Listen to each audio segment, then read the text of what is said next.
Le célèbre chanteur américain d'origine sénégalaise Akon a été reçu à Abidjan par le chef de l'État ivoirien Alassane Ouattara, avec qui il a discuté de son projet d'énergie solaire en Afrique dénommé Akon Lighting Africa.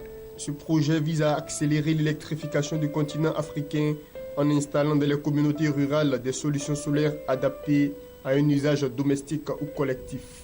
À sa sortie d'audience, l'artiste a évoqué la possibilité de le mener en Côte d'Ivoire. Un projet, dit-il, pourrait en plus créer des emplois pour les jeunes.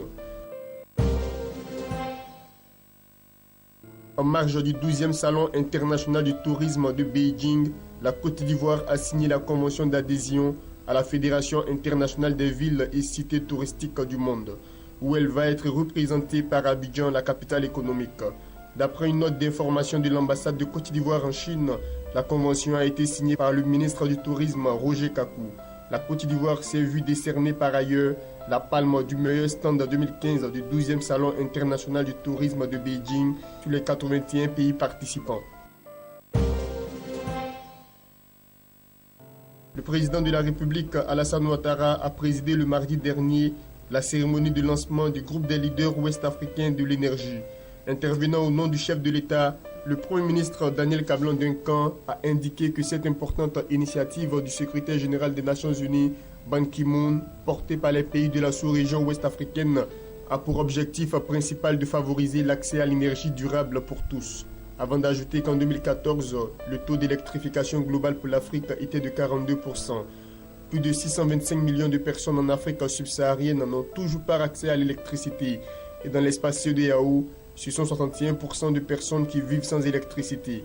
Pour le Premier ministre ivoirien, la réalisation de la sécurité énergétique réside dans la recherche des sources de financement de développement de la production énergétique, en mettant l'accent sur le partenariat public-privé.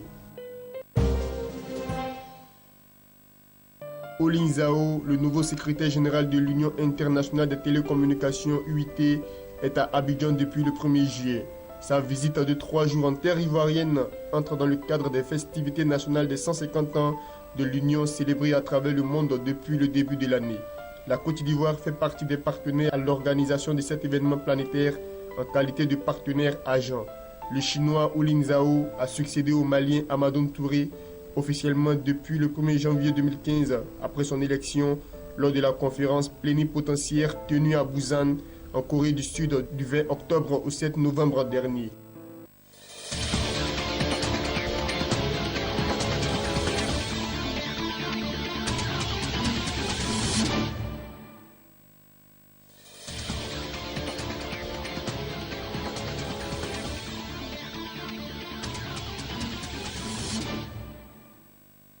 La monnaie nationale ghanéenne, qui a chuté de 26% par rapport au dollar durant le premier semestre 2015, va remonter la pente durant la deuxième moitié de l'année grâce à des apports de capitaux provenant de l'émission d'un eurobond et d'un crédit syndiqué au profit des producteurs de cacao, a annoncé le ministre des Finances ghanéen.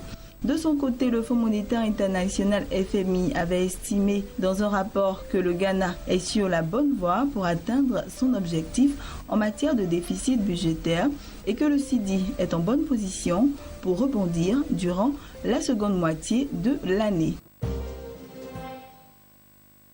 Le chef de l'État français, François Hollande, arrive au Cameroun le 3 juillet 2015 en fin de soirée pour une visite éclair d'un peu plus de 6 heures. À l'occasion de cette visite, la toute première d'un chef d'État français en terre camerounaise depuis Jacques Chirac en 2001, 4 conventions de financement d'un montant total de 76 milliards de francs CFA seront signées entre l'État camerounais et l'Agence française de développement AFD.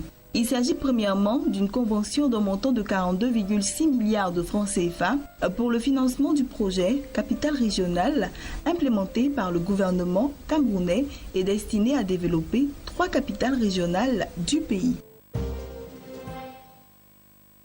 Des investisseurs internationaux ont signé des accords avec le gouvernement malawite pour injecter 1,1 milliard de dollars dans l'économie de ce pays lors d'une conférence d'investisseurs, a annoncé le ministre du Commerce, indiquant cependant que ce montant devrait atteindre 10 milliards de dollars après la signature d'autres accords qui font encore l'objet de négociations.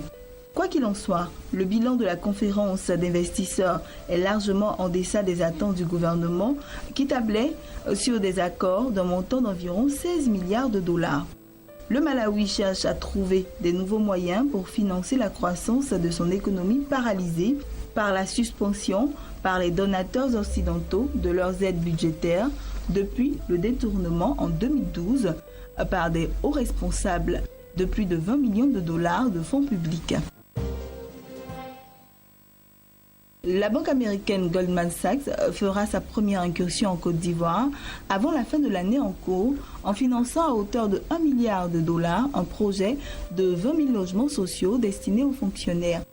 Le remboursement de ce financement prendra la forme d'un crédit immobilier. Il s'agira en d'autres termes de ponctionner les sommes sur les salaires des bénéficiaires du projet. Du côté ivoirien, 11 ministères techniques ont été associés au projet à la demande de la présidence ivoirienne.